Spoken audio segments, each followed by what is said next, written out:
We ready? Okay, well, thank you for being here. I know it's been a long day. This is our last session, but we're really happy to talk with you today.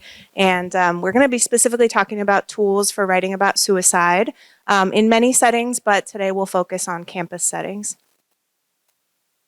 So my name is Pia Ghosh.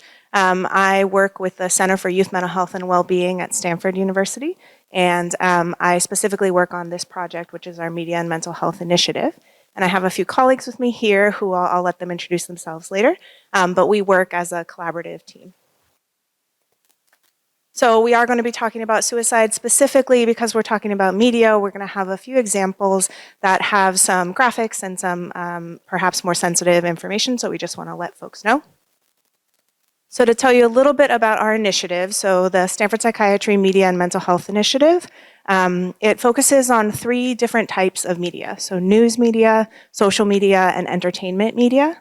And the idea is to think about how these different types of media have effect on our mental health, specifically for youth, as what we focus on.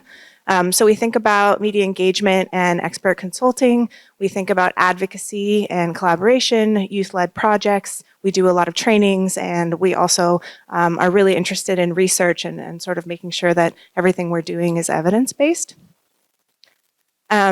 I do want to say that we have a core team of professionals that work and also are from different organizations. We've worked a bit with the Santa Clara County Behavioral Health Services. We also work with several formal journalists, psychologists, psychiatrists, and community members. And so that core team really pushes this initiative forward. Again, we focus on youth, and so our youth collaborators are particularly important. And in this case, the tools that we'll be talking about today had a lot of input and even development and design coming from our youth.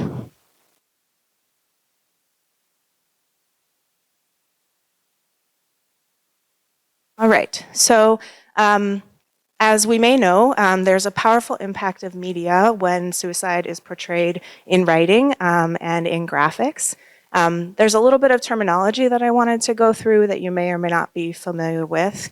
So the Werther effect, this is about the effect of how often and how much media we see related to suicide, and that it can be correlated with subsequent suicides or contagion. And so the more we see, the more it can negatively affect the readers. And there's a dosing effect related to that. So the suicide rate increases in frequency the more prominent that these stories are, and depending on how they're written, which we'll talk a lot about. Suicide contagion is the idea that excessive exposure or increased exposure to suicide without sensitivity and sort of resources and thinking about protective factors can lead to an increase in suicide attempts or people dying by suicide, and particularly youth. And then the Papageno effect is a protective effect. When we think about how we present stories of suicide, we can actively prevent the spread and contagion if we think about uplifting hope, help seeking, and different resources through the same channels that the stories are coming out about suicide, so that media can be more balanced. On the right-hand side, we do have an example of several high-profile individuals, celebrities, you can say. Anthony Bourdain and Kate Spade both died by suicide in very close succession in 2018. And after that, there was a lot of sort of research and concern around contagion and the higher risk at that time. And so some of our work has come out of that particular those particular events, and then cluster suicides that happened after that.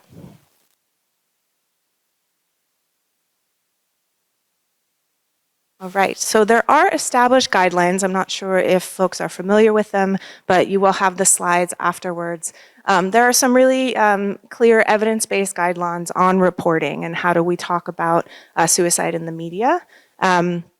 And I know this is a little bit small, but the slides will show you that there's certain things that experts have shown, and especially this particular guidelines were developed by the Associated Press, But there's certain things that we would want to avoid and or make sure that we do related to how stories are presented. So some examples, when describing death, we think about death by suicide as opposed to using words like commit. We think about suicide attempts.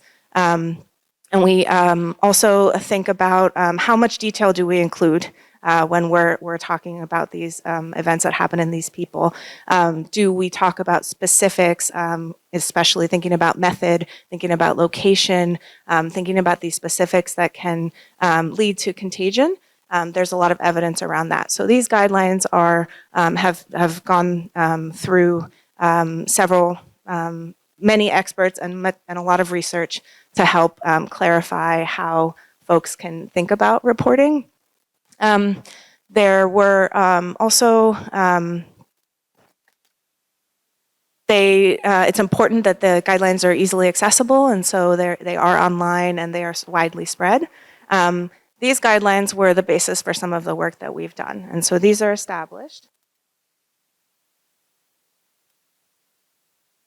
And with that, we formed a partnership, our Media and Mental Health Initiative, along with the Santa Clara County Behavioral Health Services, and then also Palo Alto University and some of our young folks that have come through our program. Together, this team developed a tool, and they called it Tempos, and I'll tell you more about it. But this was a sort of a community and a university-based partnership. So Tempos stands for the tool for evaluating media portrayals of suicide, so Tempos.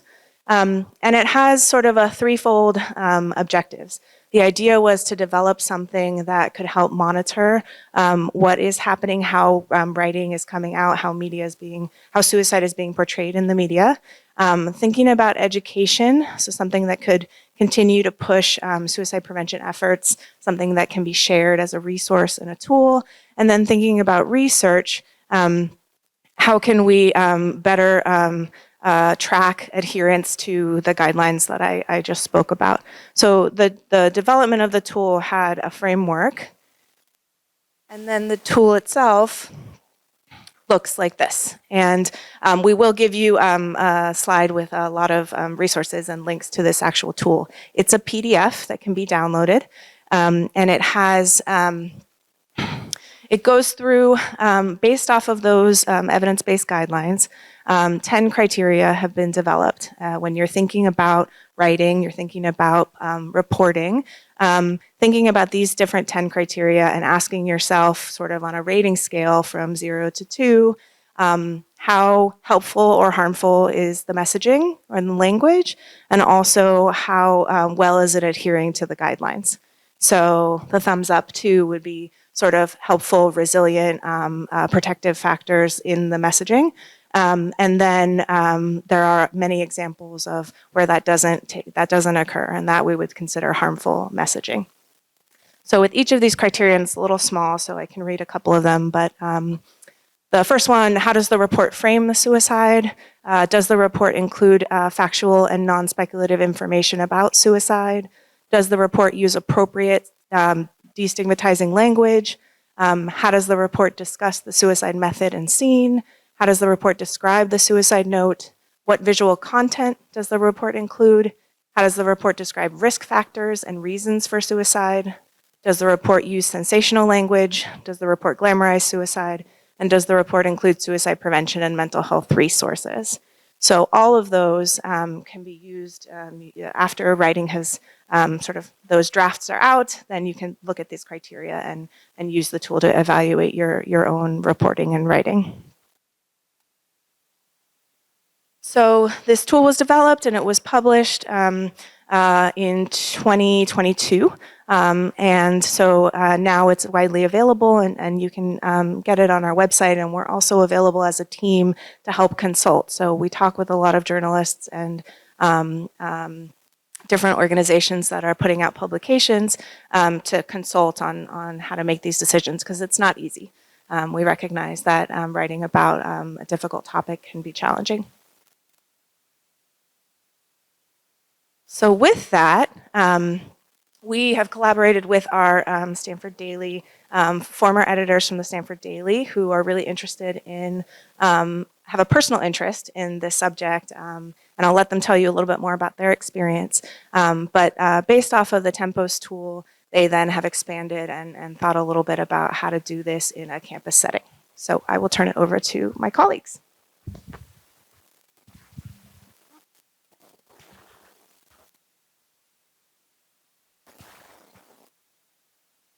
Hi, everyone. My name is Emma Talley, and I am a senior at Stanford University, majoring in communication.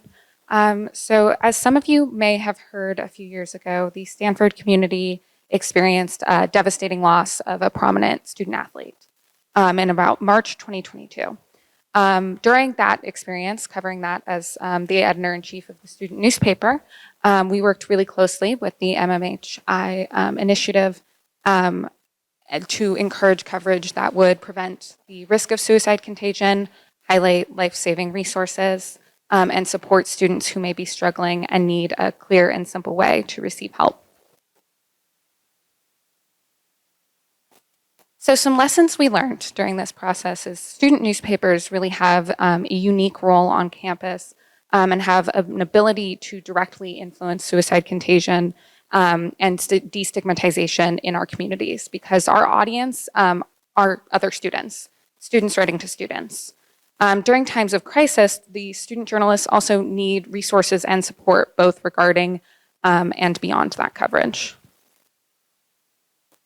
So our work here really culminated in an special initiative that me and our other, my executive editor, who's not here today, Georgia Rosenberg, really championed, it was our special issue on mental health. Specifically, it was the first paper issue that we had ever done focused just on mental health on campus. And our theme was something needs to change. And by that, we really meant something needs to change in the way that we talk about suicide, the way we view suicide on campus, and kind of the conversation. Because though we did lose a very prominent student athlete in March, she was the fourth person that we had lost to suicide that year as a campus population. And so as you can imagine, it was we've been grieving. We were grieving the entire year. So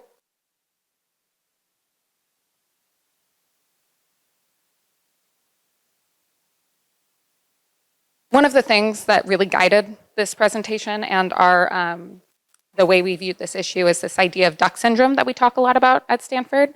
The idea is that we're ducks and we look very peaceful on the surface, but below the surface of the water, we're just paddling to stay afloat. And this attitude can often be glamorized on campus, but ultimately it isn't helping anyone. So I wanted to briefly talk about addressing stigma, because that is a really big issue on campus and was an issue writing these pieces. So I wanted to highlight a specific piece that we published. We called it Community Voices, Something Needs to Change. And basically how we did this piece is we put out a Google document form in our daily newsletters, and the question was simple: we want to hear about your experiences with mental health on campus. And we got tons of responses, over 100 responses, and we decided to compile them, edit them down into one article. So I wanted to discuss, this is what they said.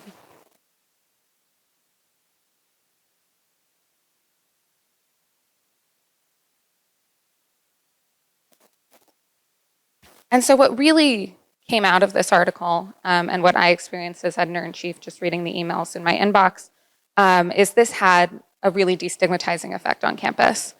People said they finally felt seen, they finally felt heard, and they were shocked that other people, lots of other people, felt the same way that they did. And it wasn't just students that filled out this form, it was also faculty, parents, staff on campus, professors. We got responses from professors. And there was this general feeling of shock that everybody else also felt this way. So with that, as we embarked on this project, we worked really closely with the MMH team.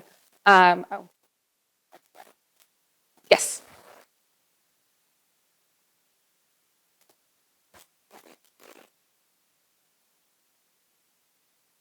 question was, I don't have it on here, but the question was, what has your experience been with mental health at Stanford? A few words might be off, but that's the gist. And so during this process, we worked very closely with the MMHI team at pretty much every step of the way through creating this special issue. And kind of what we realized as we were working on it is that we were in a position of extreme privilege. We happened to be going to Stanford, and we happened to have this amazing initiative on campus, and they reached out to us. But otherwise, I say it felt like we were up a creek without a paddle, because there are tons of national resources out there, and it's great. It's great for national media outlets. However, most of them do not address the specific and unique role of student journalists, because we are not only student journalists, we're members of the community that is grieving. And we're very much a part of that community at the same time as we're reporting. So there are tons of different considerations that apply to student journalists that don't necessarily apply to a reporter that has a degree of distance from their subject. So that really culminated in our new tool, Reporting Responsibly on Campus Suicide, or RROCS. And now I'll hand it over to Tamer to talk about the tool. Thank you, Emma. All right. Can everyone hear me all right? Closer? Yeah, so I'm going to talk to y'all a little bit about the tool, which is kind of divided into two prongs. So we've, over the past year and a half, been working on a guide that is a PDF document with very specific questions and suggestions and guidelines on how campus can cover suicide in the aftermath. But we've also learned that this is not an issue that can be dumbed down to a document all the time. Every campus is unique and has its specific set of issues. And so we've also worked on developing a training module that we hope to launch and teach at a variety of different college campuses and high school campuses as well. And so today I'm going to be taking you through kind of a bird's eye view of that tool. But I also want to talk a little bit and expand on why this was so important for us to focus on for campus newspapers. And it's because when a suicide does happen on campus, the first instinct of journalists is often to look to professional news coverage of that issue. Oftentimes there will be, at least for us in the Bay, an article out by the SF Cron or the San Jose Mercury talking about that specific suicide. And while in a lot of other types of writing, types of journalism on different subjects, that might be a good first instinct and something we learn to do, that is not the case with writing about suicide and mental health events. Not only are student journalists in a very different position than professional journalists, in that they are writing not in order to generate revenue and clicks, but in order to serve their student community, but also they live among the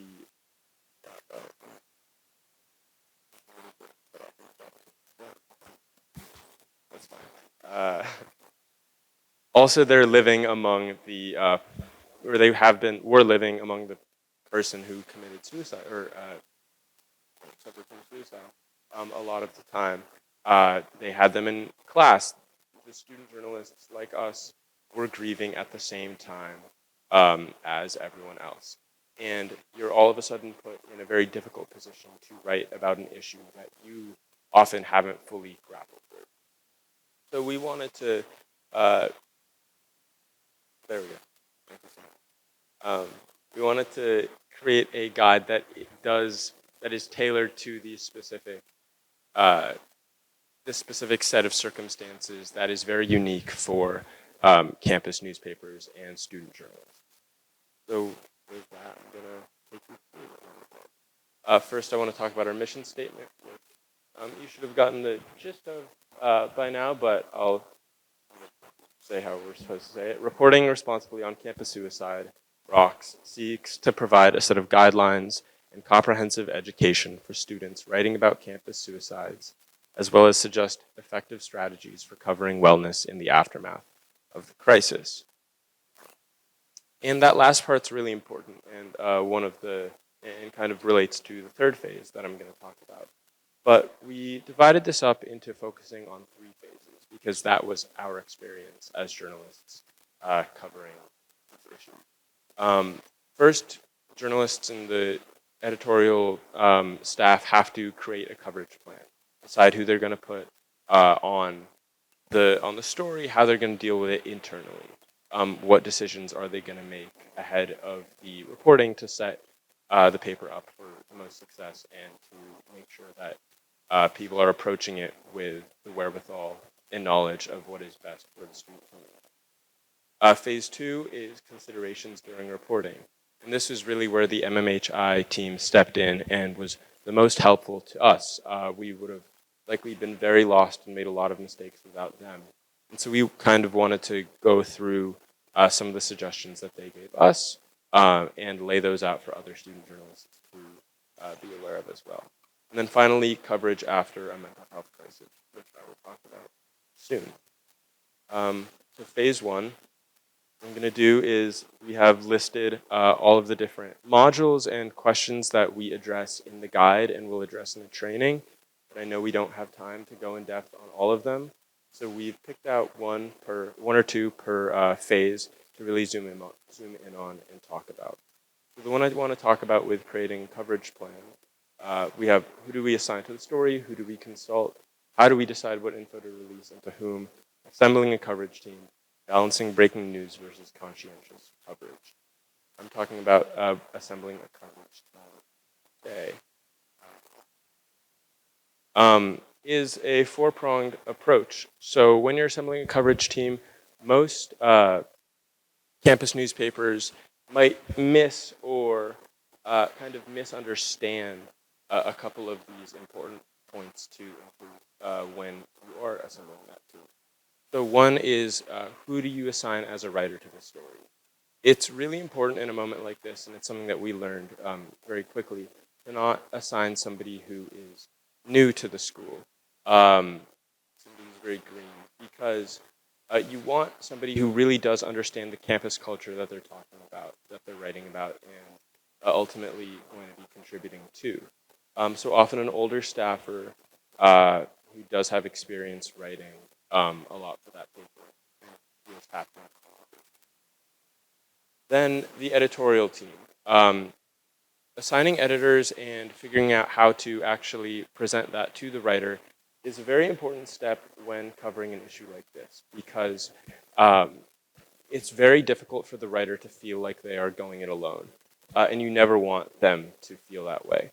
So as opposed to normally when editors might be there for line edits and suggestions, here the editors are truly part of the coverage team. They are there every step of the way with the writer, helping them make decisions and discussing everything as a group. Nobody is making singular mistakes or correct decisions. It is all a group decision. Then tools. So that's what we hope to help with. It's a little bit circular, but by having access to the Tempos tool and knowing what those resources are, campus newspapers should feel like they have a little bit more backing, a little bit more something to fall back on when they are reporting on suicide.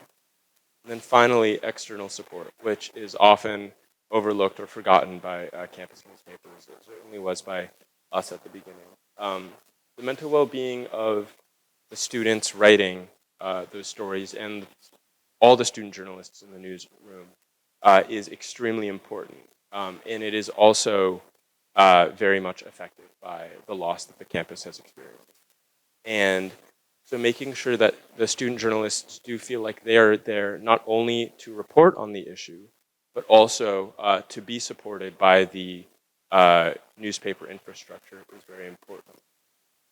It's also interesting that we're suggesting reaching out to faculty mentors, because for us, that was a pretty foreign and strange suggestion, because often as a campus newspaper, you want to kind of distance from faculty, distance from the campus administration to really assert your independence. But in an issue in circumstance like this, it is extremely important to feel like you have other voices in the room that you can listen to if you want, and you can also just hear them out and make a different decision. That's assembling coverage team. Now I want to talk about phase 2, considerations during reporting. As I said, this is where the MMHI team was most instrumental for us and really was a lifesaver. Certainly not pun intended. And so we have these different questions: using pictures in reporting, managing conflicts of interest, should we cover vigils / celebrations of life, social media usage, responding to pushback, and writing headlines. And I want to talk specifically about 2 that we really dealt with at the Daily last year. Should we cover vigils and celebrations of life? It is the first instinct of a lot of papers and journalists to think, yes, if it is pertinent to the issue that campus is focused on, we should go and cover it. But these are especially vulnerable moments for everybody attending and involved. And it's important not to take advantage of an opportunity like a vigil or celebration of life in order to get particularly heart-wrenching photos or quotes and things like that. So what we advise when going through the decision-making process of whether you're going to cover a vigil or celebration of life is consider, 1, is the event public or open to the public? A lot of them are kind of more private to the school community or people that the family and the deceased knew.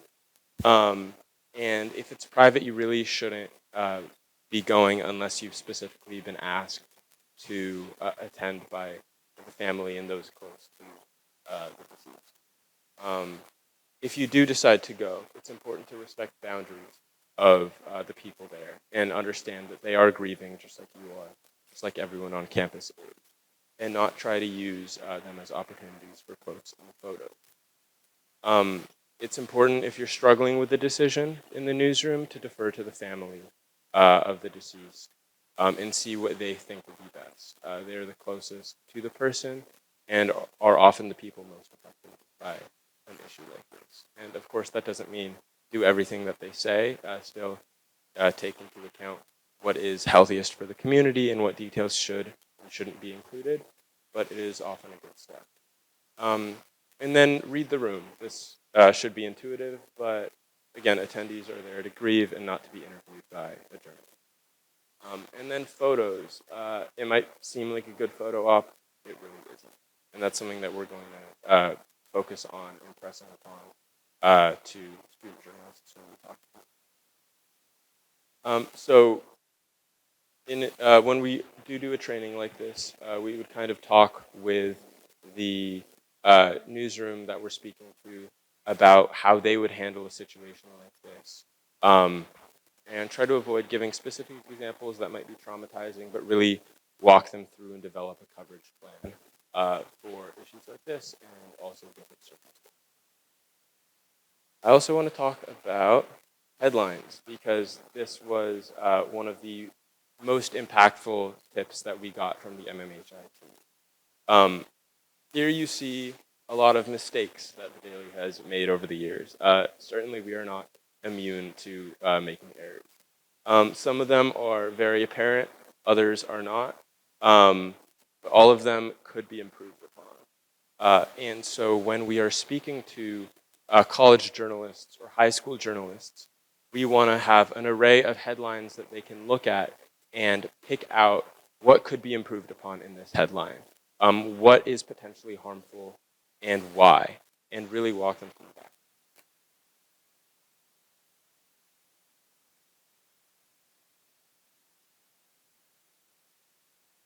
Absolutely. So a lot of the time, it's a very nuanced issue. What we try to avoid when covering suicide is placing blame on one specific reason for the death, unless it is, very explicit. And that can lead to a lot of feelings among the campus community, among administration, that one thing caused the death of a classmate.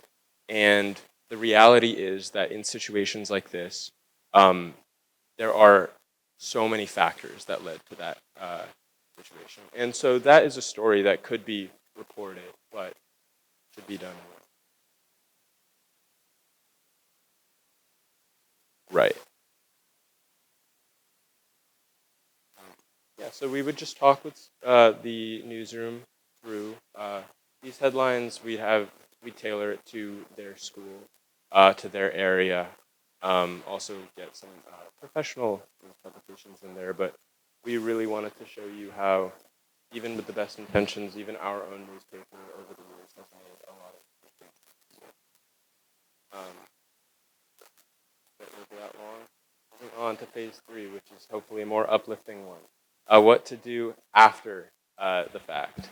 And the reality is that the effects of a suicide on the campus community, the story of a loss of a student, doesn't end when you publish a breaking news piece saying that that person has passed away.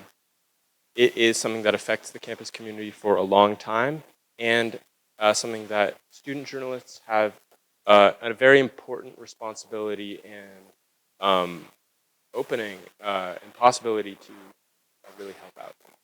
So, how to cover campus mental health after a crisis. So we have 3 types of stories that can be very positive to cover after a campus suicide.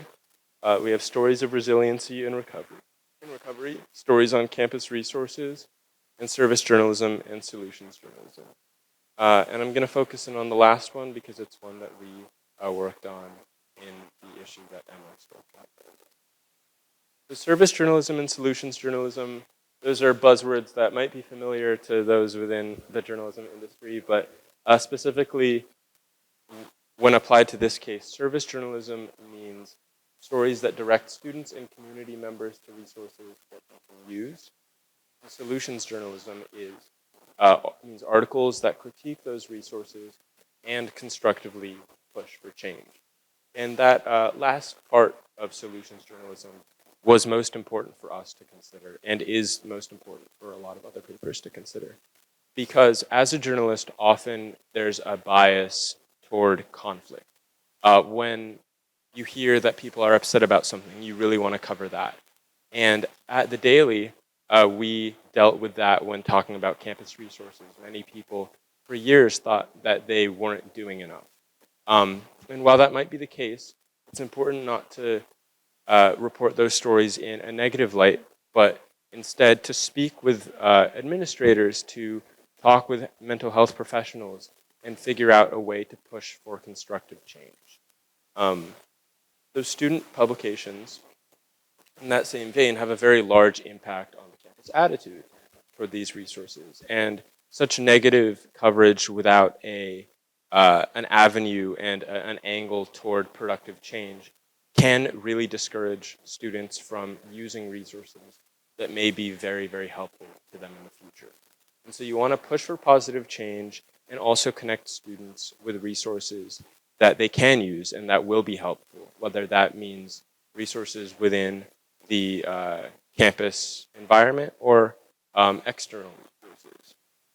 It is possible to produce coverage that holds the university accountable for mistakes that they've made without damaging and deriding the resources that are available and that still produce a net positive, even if they could be improved. And so this is an opportunity for an interactive piece that we would present to the students when we're speaking to them. What are some stories at your school that could affect change? And we imagine that we would split students into groups, do a brainstorming session for pitches in that answer that question, so that if an event like this does happen, they are ready. But also, these are stories that don't necessarily need to follow a campus suicide. They can also be productive and are productive when they're reported at any time. With that, I'm going to pass it back to Emma, who's going to talk about some resources and where you can find our tool. All right. So yeah, speaking of resources, we've included several at the end of this presentation, both us and the MMHI team. starting with reportingонsuicide.org, suicidereportingtoolkit.com, journalisttoolbox.org, sorry, and then several other links as well that include a lot of these resources for responsibly reporting on suicide. And then we also have links to the RROCS tool and the Tempos tool. Today, we actually launched the RROCS tool, so it's now available on the MMHI website. And then we also have the link for Tempos, which is really the basis for everything we've talked about here, tools for evaluating media and portrayals of suicide. All right. Thank you so much for listening to this presentation. And I think we'll open it up for questions.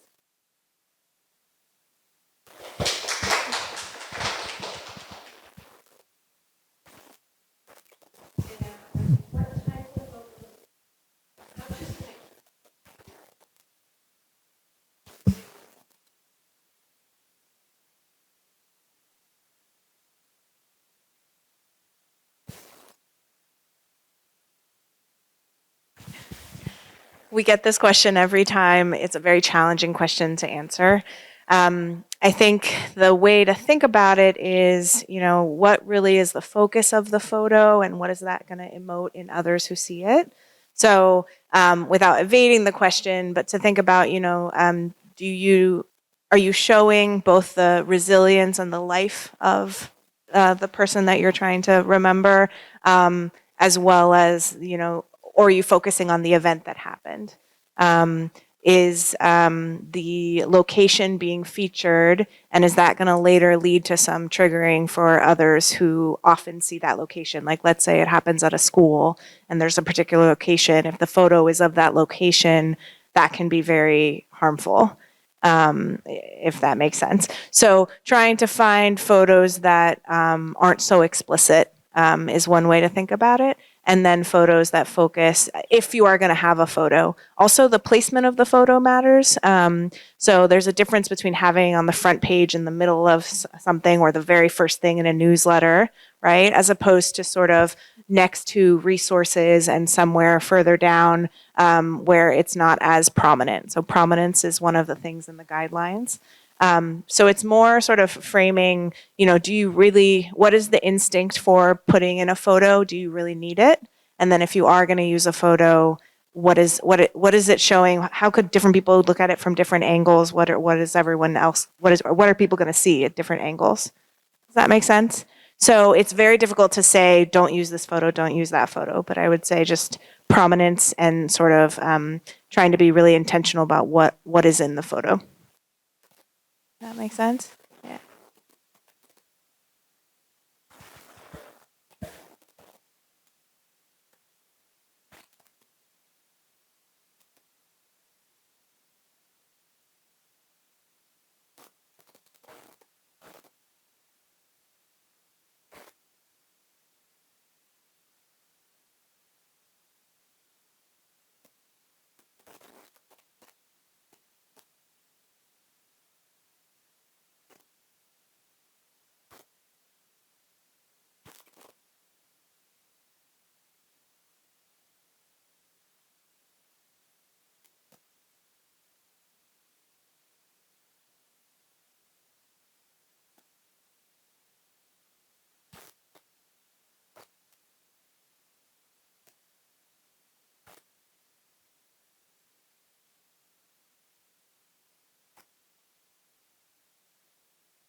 Go for it. We got time.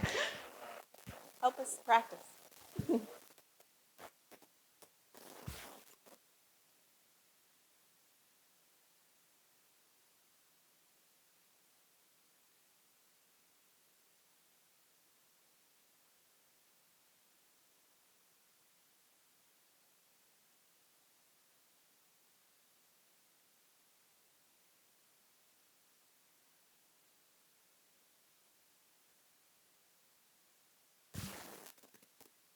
Thanks for that. So we're starting small with the Stanford Daily. That's the first place we're going. I'll also mention Katie Meyer's parents actually created an NGO in her honor called Katie Safe. And they're doing a lot of really great work in terms of talking with the NCAA about mental health in athletes and how we talk about that. But yeah, down the line, that's definitely something that we're looking at. Yeah.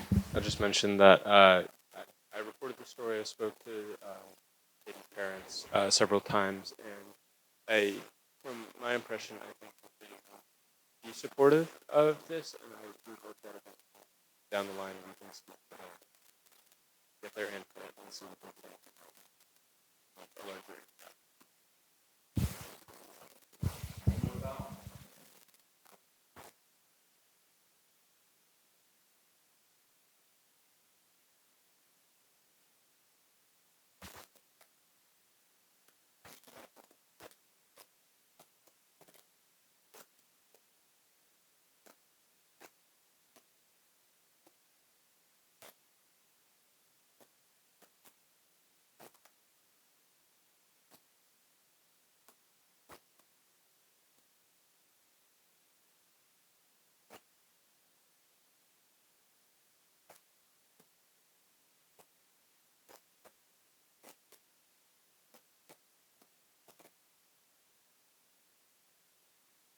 I think it's totally fair. I think we have worked together to create something that we hope we can continue to test and see how it works in different situations and different settings.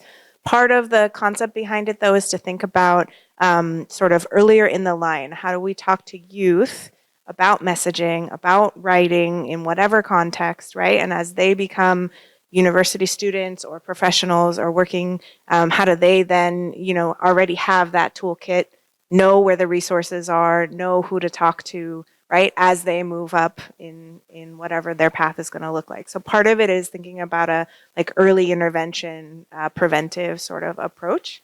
And then I think the other part is, it's on us to do a lot of outreach, to do some connecting. I think we have some ideas about how to connect nationally with other, let's say, starting with college newspapers. Do you guys have any ideas about that? So yeah, one of the things that we've also talked about as we're planning this training is meeting with the editorial staff before we actually roll out the training to the entire staff. Just because you're right, every newspaper is completely different, as well as the hierarchy structure is different. Beats are different. Everybody does it pretty differently. I can say the Stanford Daily has changed the way we work several times over the past 5 years. And so that's one of the big things, is meeting with people beforehand to see if we can come up with something that is tailored specifically to that newspaper.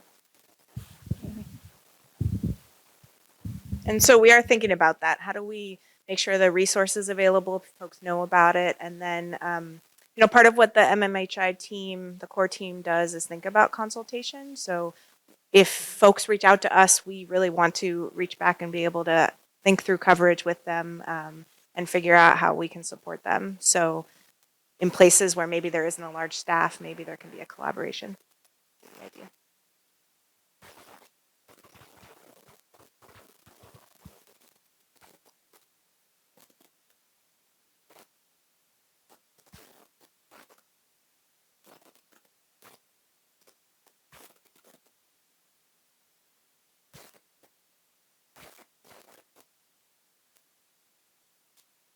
I have heard that also. Yeah.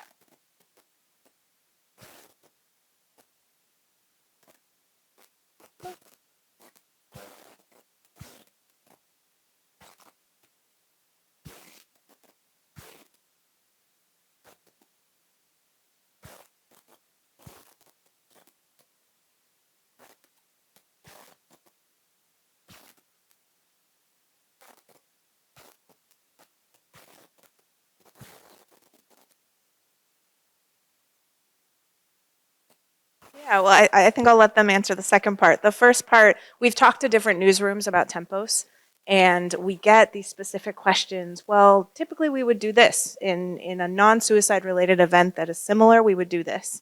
So you're now asking us to do the opposite. And, details and facts and being very clear and direct are all important, but in some types of reporting, but then it's different for suicide. But it's different. I think that's the thing to start thinking about. And those guidelines, the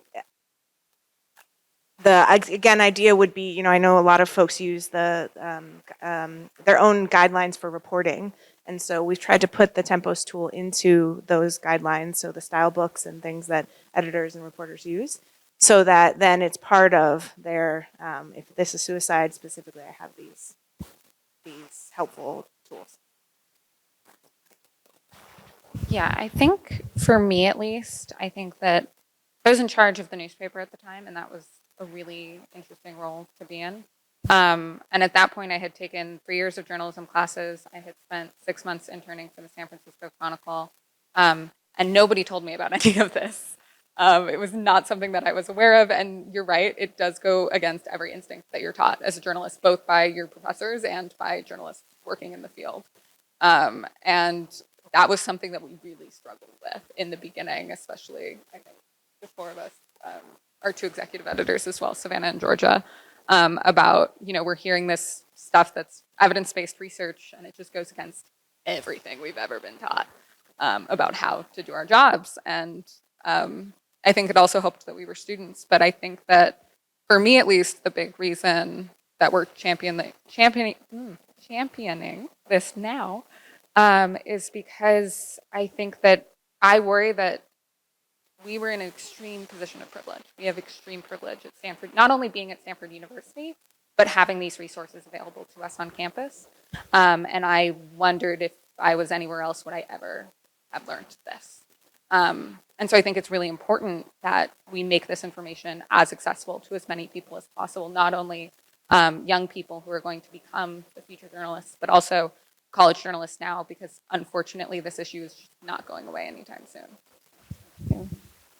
Speak briefly on it. I think that was an amazing point, and I think exactly why we felt the urge to make a guide that is from journalists to journalists. And I think for us at the beginning it was hard. Your first instinct is just dive really deep and don't take no for an answer. Just figure out what the truth is. Be cutthroat, and it's just not something that works in a situation like this. And so we want to explain from a journalist to another journalist how you can balance those instincts and often core tenets of good journalism with doing what is right and what is safe and best for the community. And there are other places that those instincts can be put to use, such as reporting after the fact and writing very uplifting stories that require very good journalism and a lot of work. This also doesn't mean not looking into the details of a suicide. You can still do the really solid journalism and investigation on it.